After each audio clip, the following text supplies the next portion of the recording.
Welcome to George Coll Fine Art. Here, the viewer is encouraged to get outside and paint from life. George's job is to provide the tools to solve the many technical challenges faced in rendering landscape paintings. View the library of landscape paintings offered and become a subscriber. You can also purchase tutorial videos, plus original tutorial and studio paintings. Thank you. And if you like what you see, click the subscribe button and join in on the fun.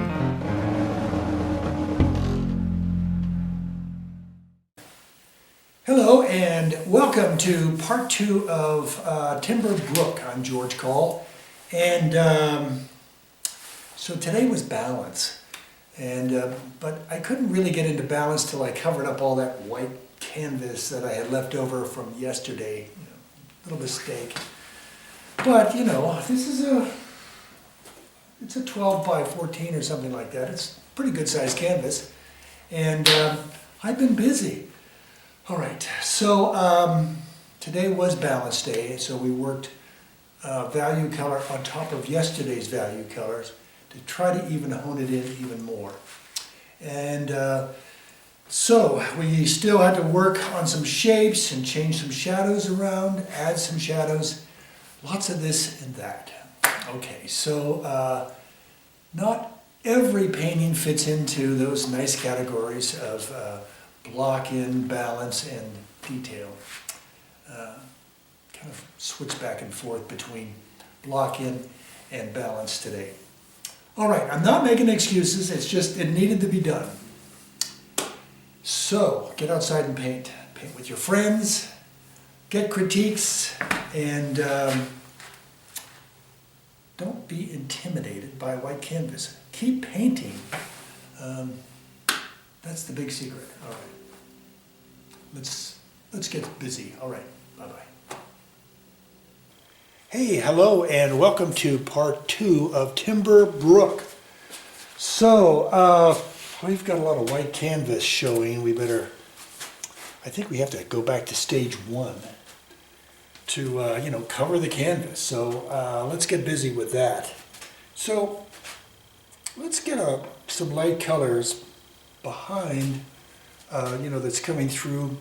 We got our darks very appropriately placed, I think, but we have to get these light colors in. So let's go with some Naples,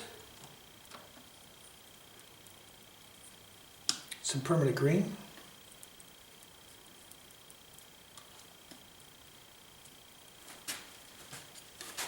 I think we need some cad yellow medium,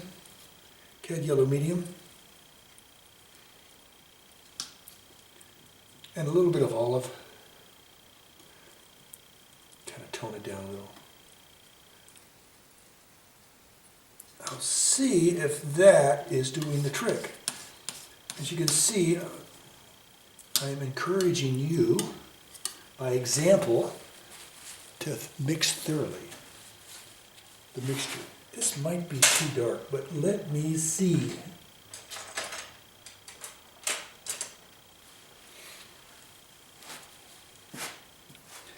And I'm going to use a number 3 Rosemary Long Flat 279. It's a soft brush. Oh, I think that'll do the trick. It's got a nice light feel about it. I just added a little white to see if I could do something about that.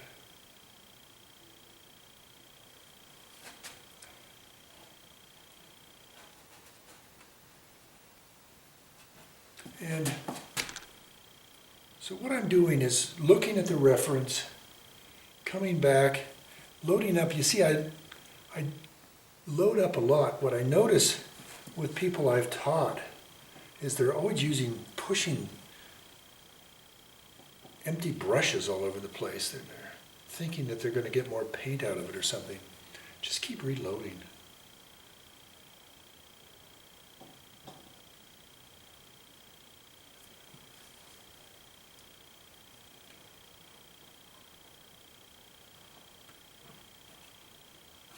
And I think we have to do another layer of green inside these darks we made yesterday.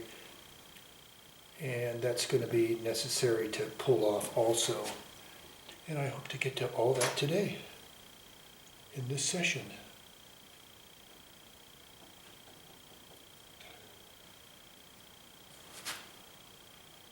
And I see some back in here that needs to be complemented. Here we go.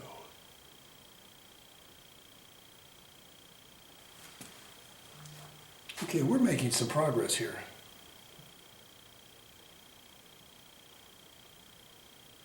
Now, one thing that strong light does to our eyes and to cameras is to bleach out some of the subtle colors in light. And the reference doesn't help us much with these strong colors that the camera didn't quite pick up. Okay, that's looking pretty good. I like that. All right, so I think I have a shadow problem and a shape problem down in here. So I need to move these greens off to just the side here a little bit and do a shape change. So let's go blue, brown, Viridian, nice dark.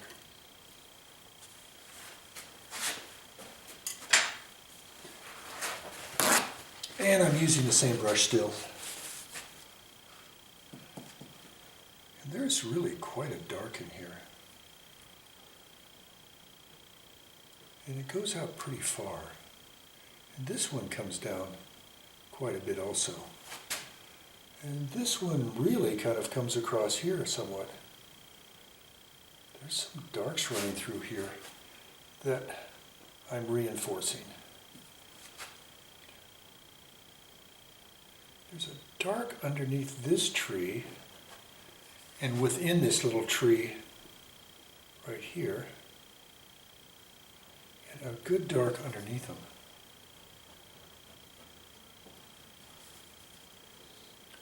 And this major dark needs to be reinforced.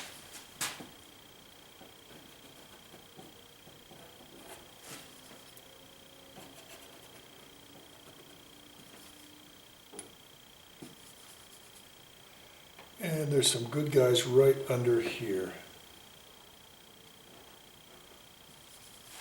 Good darks.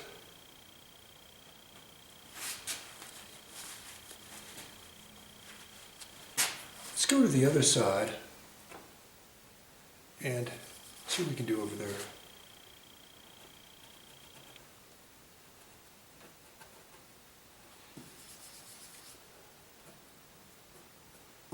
And I'm running out of product, so I'll go to more blue, more brown, Viridian, just a touch of Gamsol.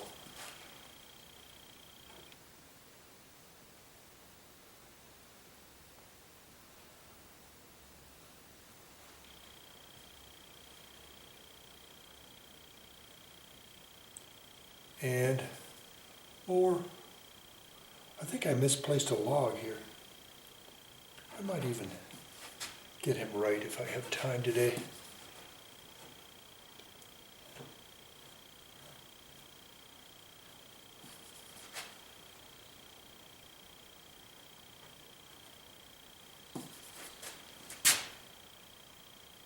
What was I thinking yesterday? I needed more darks.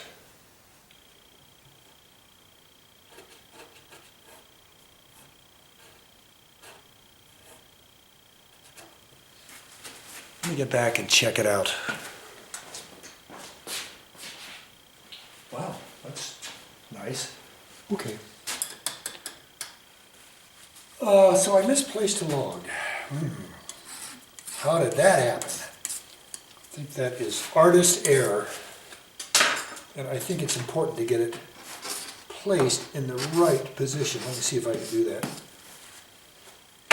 So with that dark I have over here, I'm going to fix up the edge of this and bring it over to here. So I'm going to bring this over in this area. I need to load the edge of this thing up a little bit better and get it down there. There, that's better. And then I think there are some lights on top. So I'm going to use that Portland warm gray and put that in right up in here. And then an even lighter, maybe gray, white and gray. And I'm going to put that in my brush, because the knife is just not going to do it. The knife makes big, nice flat edges or sharp edges, but the in-between is not so good. Between flat and sharp, that's where a brush comes in. I'll get a little of Naples in there too. And I really loaded up the brush. And look at this angle I'm on too. I have a very strong angle that I put it in. Okay.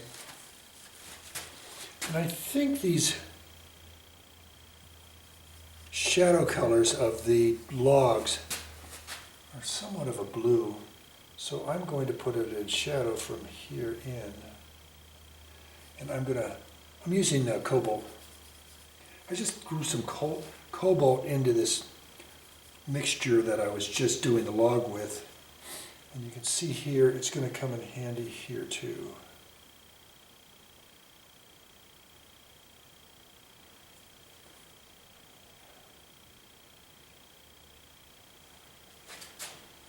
All right, we're making progress. Let me lighten these logs up a little bit. I just threw some titanium white in, and I'm going to put that, this kind of gray mixture that came out of that on top of these logs here and here. Need a little bit more Gamsol. Did you see it just kind of skipped on me? It's just running too dry. But now it's working. Okay.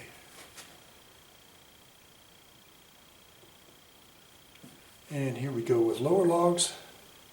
Same deal.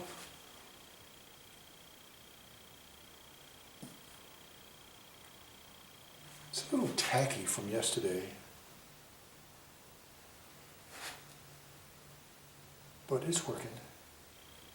It's giving the desired effect, as they say. More white, more white. I'm just merrily going along here, not paying attention to the clock or anything. Oh boy, I better not do any more dilly-dallying around.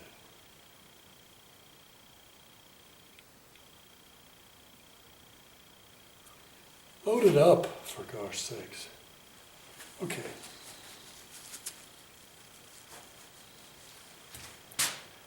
All right, that takes care of that.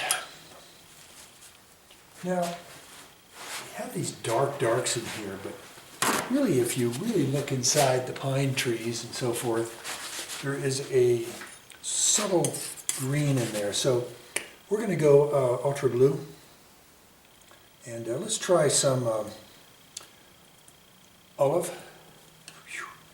Too green.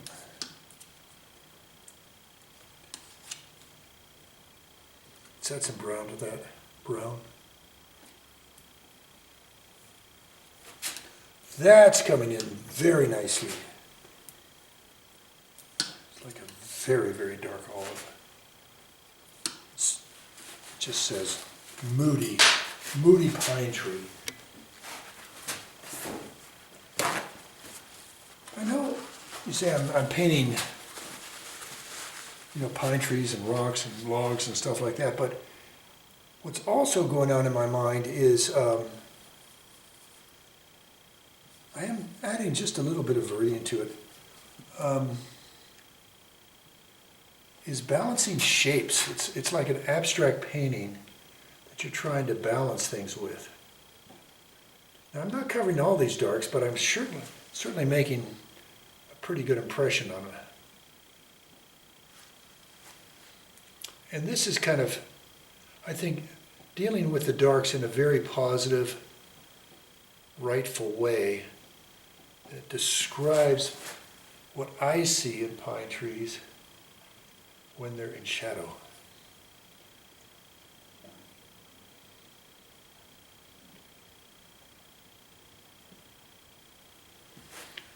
I'm not busily doing this.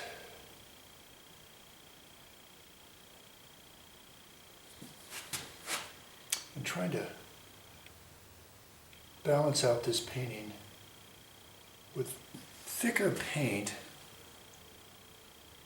and balancing the colors to work well with the shapes.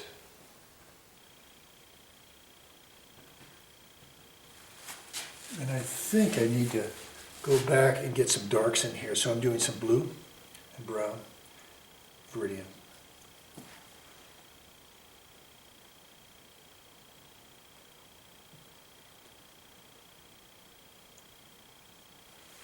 I could probably use a little bit more Viridian in that original mixture. A little bit more Viridian and some cad yellow, medium, cad yellow, medium. And that'll be a little bit more excitement within these dark shapes.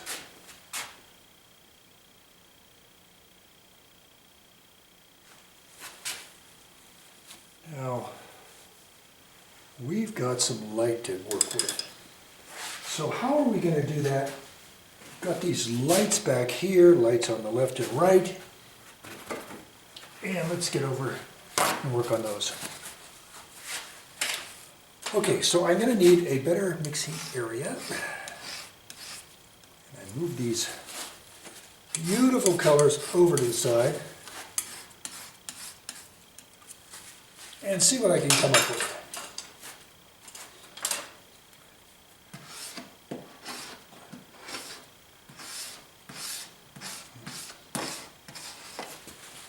Okay. So with that, I'm going to try two different things. One is just going to be a little bit of yellow ochre. Kind of a little bit of a warm stuff. And then one of these lighter greens, just a little bit of this light green we had earlier for previous mixture, which is basically, I don't know, a little bit of permanent green and a lot of white. And let's go in with this first. Oh, why did I do that?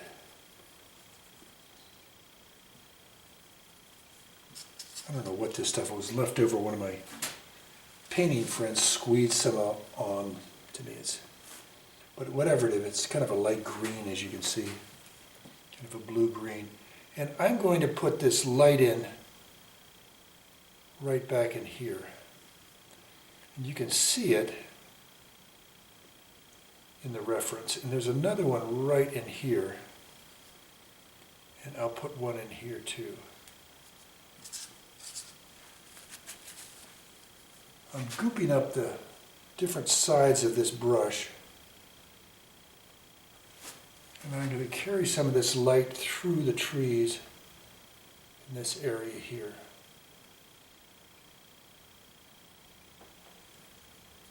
And I'll carry it down into here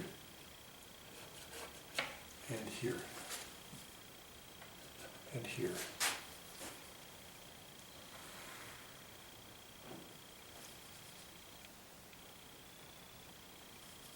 And I'm just putting it in some places that I'm just keep looking at the reference and seeing there might be something there to bring that excitement in. All right, let's get a little emerald. It's a nice bright green when you add some titanium white to it. So here's some emerald, not much. It's very strong stuff. And so this is a gambling color, emerald green by Gambling. Okay, let's bring that into the mix, and you can see, boom. That's nice, bright. And we'll add a little bit of permanent green to it. And let's start, and I think some lemon yellow.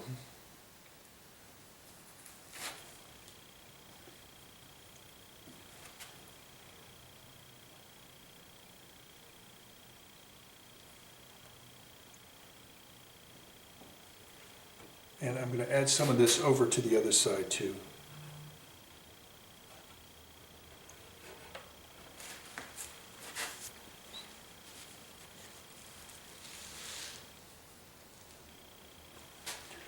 Okay, I get diverted here, let's see.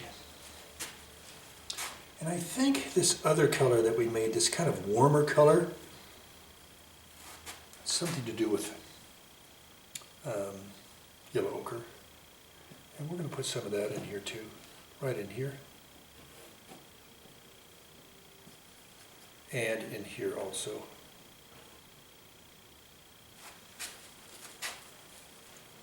I miss the importance of nice dark right in here. Okay. Now, I think I've basically done a pretty good job of covering up a lot of this canvas. But let me get some lights in here now. I went back. This is a big dark area and I wanted to bring in some light to it like I see in the reference.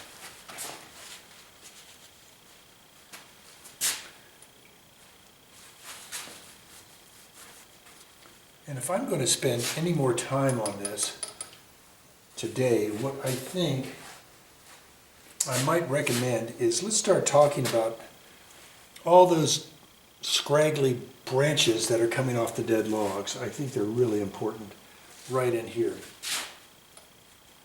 So we haven't painted scraggly logs, I think, since the painting we called the Log Jam, which was in the Tetons. Sprague Lake or something like that. All right, so let's move these guys over.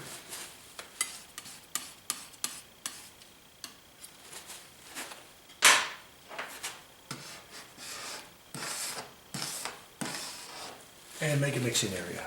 Boy, look how small my mixing area is getting. I've got to clean this thing up. You'd be proud of me. Yesterday I used acetone on my traveling kit. This is my thing that I go to my friends' other studios with, and look how clean that is. Envious, huh? It looked like this one too. What I did was just pour a bunch of acetone on it, cover it up, and come back an hour later and pick it up. Works pretty good. So I remembered that smell. When I started using acetone, I said, I remember that smell. And that smell was my older sister, she's Sherry, she's 8 years older than me, and she would remove her nail polish with acetone. God, this stuff could knock you over. It still can. It's strong stuff. It evaporates so quickly, too. Well, I want to do one more mixture with kind of a rusty red alizarin type thing. And I want to see if I can incorporate some of this color into this painting before I get into those branches. And I just want to put some down in here and here to kind of say there's some warmth in this area here. All right. And again with the green. And then I'll use a darker green, and what I have handy is the olive. And I'm just running some darks through these nice bright greens I have. I'll see if I can use some on the other side here and here. Okay, enough of that.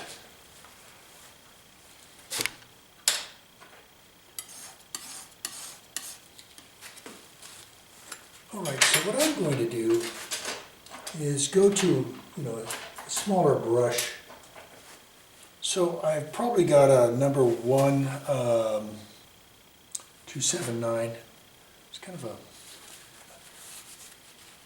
it's a soft, longer brush. And I'm going to make some darks on the logs, which means that there's light being caught by the branches. For instance, you just kind of have to go like this and like this and this. But maybe before and then you put a light on top of that. For instance, then you get a light and you run that to one side of it. It's not a very good example, but I'll make a good example right here. There we go. But I'm thinking I better wait till part 3, which is detail. And let's get back into the water and bring that to a little bit lighter color. There's a lot going on in there. For instance, there's like some lighter greens going on under here.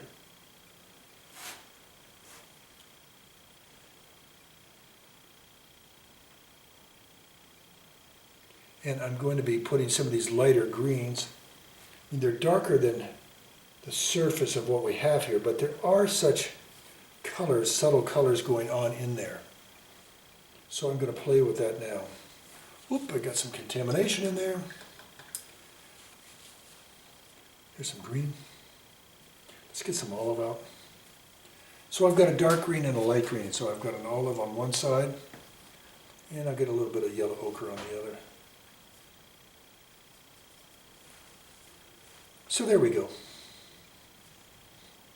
So I'm going to put some lighter greens in here. Come on, get lighter.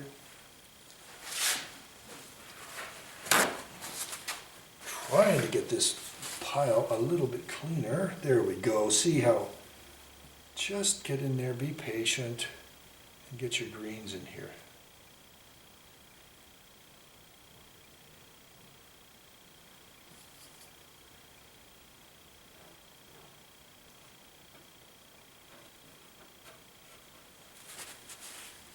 And then we have some more of the olive green in some places.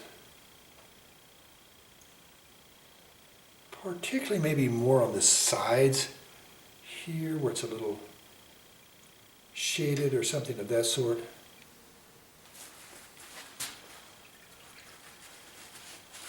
And then we just have a lighter mixture. So let's go with some Naples.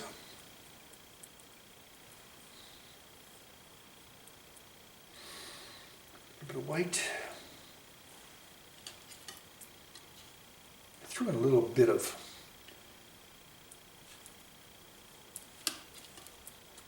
the green here, the emerald, and it may have been too much. So I have to go back and get some cad yellow medium in here. Cad yellow medium. Oh, that's starting to look like something. Thank you. That is looking good. Now, is the value too dark? Probably. So I'm lightening it just a bit. And I think we are coming in pretty good. Okay, I don't want that clock to scare me here in a second like it normally does. But we've got 2 minutes and I'm going to really work my way in here with some nice colors.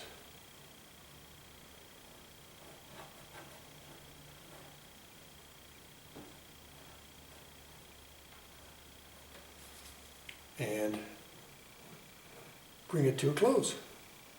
All right. With a minute to spare, I'm going to say we're going to bring this to a close. Thanks so much for hanging in there with part 2. And I think tomorrow we'll work on limbs and all this detail stuff. But I think we've made great progress today. All right, let's bring this to a close.